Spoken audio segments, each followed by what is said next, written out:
You got cut off in traffic this morning. Someone took your parking spot. A coworker interrupted you in a meeting and got credit for your idea.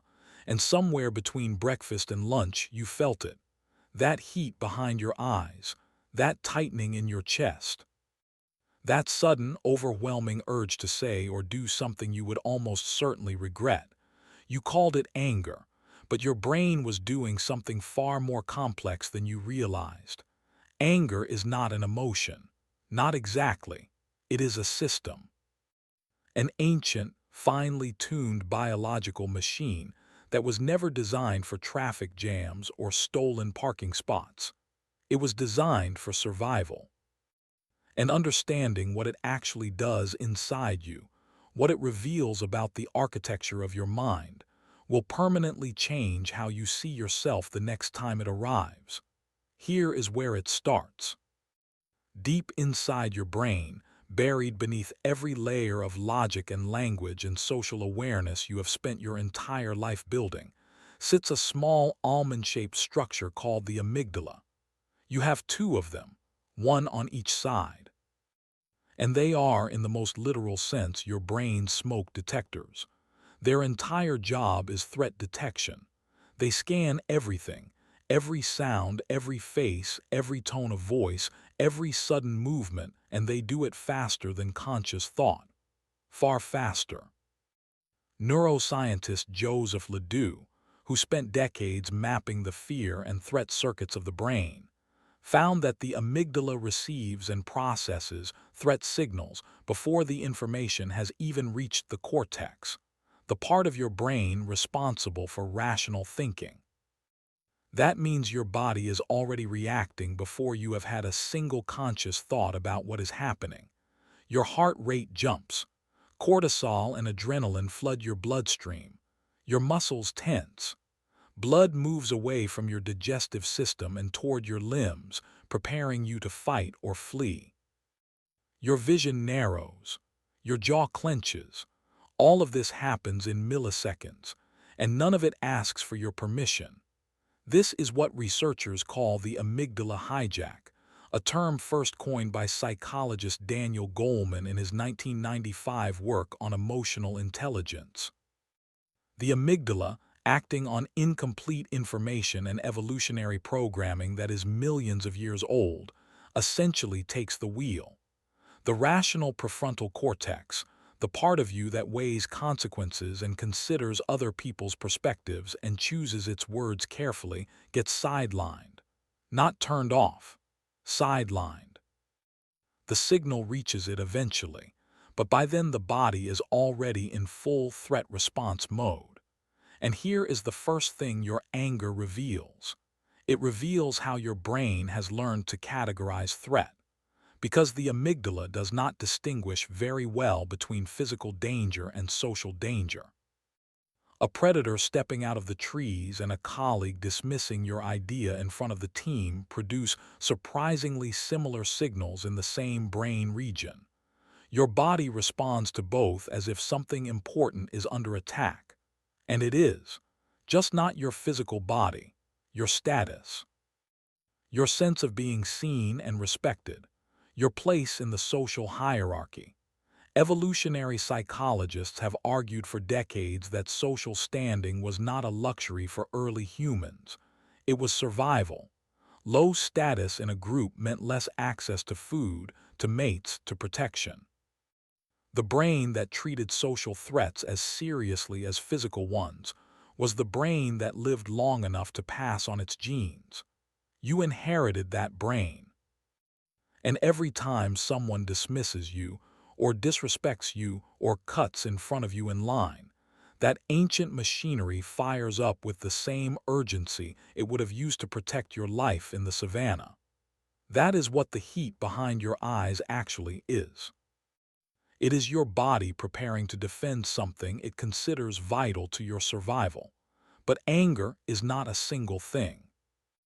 Researcher James Gross at Stanford University has spent years studying emotion regulation, and his work reveals that what people call anger is actually a family of related states that feel similar but serve very different functions.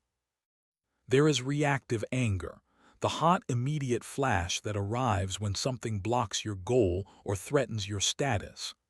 There is moral anger, sometimes called outrage, which fires when you witness something that violates your sense of fairness or justice. And there is what some researchers call instrumental anger, a cooler, more deliberate version that some people use consciously as a tool to influence others. Each one of these has a different trigger, a different trajectory inside the brain, and a different effect on the person experiencing it and the people around them. Reactive anger tends to burn fast and collapse quickly, especially if the threat is resolved or the obstacle is removed.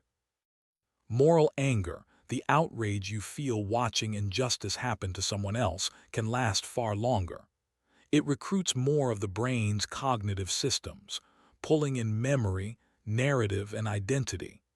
It is the kind of anger that drives people to march, to organize, to sacrifice comfort for principle. It is also, when misdirected or manipulated, the kind of anger that drives mobs. What your anger reveals here is the map of your values. You cannot feel moral outrage about something you do not care about. The things that make you genuinely furious, not irritated, not mildly annoyed, but truly enraged at their wrongness, those things are a direct window into your deepest sense of what the world should look like. Pay attention to them. They are more honest than almost anything else you will ever tell anyone about yourself. Now here is where it gets complicated. The same anger that reveals your values can also distort your perception of reality in ways that are startling and well documented. When you are in the grip of reactive anger, the brain does something researchers call attribution bias on overdrive. You become far more likely to assign hostile intent to ambiguous actions. The person who bumped into you without apologizing was not distracted or carrying something heavy. They were rude, deliberately. The colleague who did not reply to your message was not busy. They were dismissing you. The brain, flooded with threat-response chemistry, starts seeing enemies in shadows. Arne Ullman, a Swedish neuroscientist who spent years studying emotional responses to threat, found that the brain under threat conditions processes social information differently. It becomes faster at detecting negative signals and slower at updating its assessment when new, neutral information arrives. In plain terms, once your amygdala has decided someone is a threat, it takes substantially more evidence to revise that judgment than it took to form it in the first place. This is why arguments so rarely resolve at peak anger. Both parties are operating with brains that are primed to find hostile confirmation of what they already suspect, and resistant to the kind of open updating that genuine listening requires. You are not having a conversation at that point. You are having two simultaneous threat responses. And this is perhaps the most important thing your anger reveals. It reveals the gap between who you think you are and who you actually are under pressure. Most people carry a confident self-image of reasonableness. They believe they are fair, they believe they are open-minded, they believe they would behave decently under stress. Anger is the laboratory that tests that belief, and for most people, the results are humbling.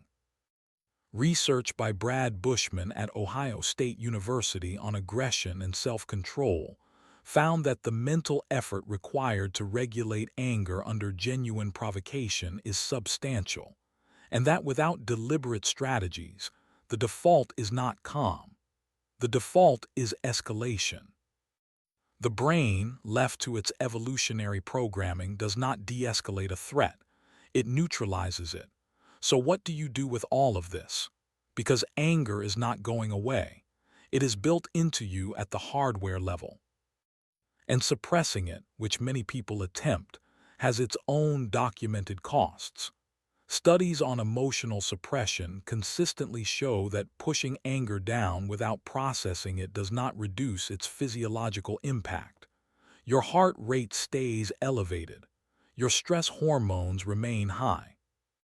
The body keeps score even when the mind pretends otherwise. What the research points toward instead is something closer to what James Gross calls cognitive reappraisal, not suppression, not explosion, but the deliberate act of examining what the anger is actually protecting, what threat the amygdala has detected, and whether that assessment is accurate given the full information available to you. The slow system engaging the fast one. The prefrontal cortex pulling the amygdala back from the edge and asking a simple question. Is this actually dangerous, or is it just uncomfortable? It sounds simple. It is not. But it is the difference between a brain running on ancient survival programming and a brain that understands itself well enough to choose. The next time you feel that heat rising, that tightening in your chest, that sudden clarity about exactly what you would like to say or do, pause for one moment before the system takes over. You are not losing control. You are watching something millions of years old try to protect you from a threat it cannot quite distinguish from the ones it was built for. Your anger is ancient, finely calibrated, and completely convinced it is keeping you alive. The question is whether you agree with its assessment, and whether, for once, you are going to be the one who decides.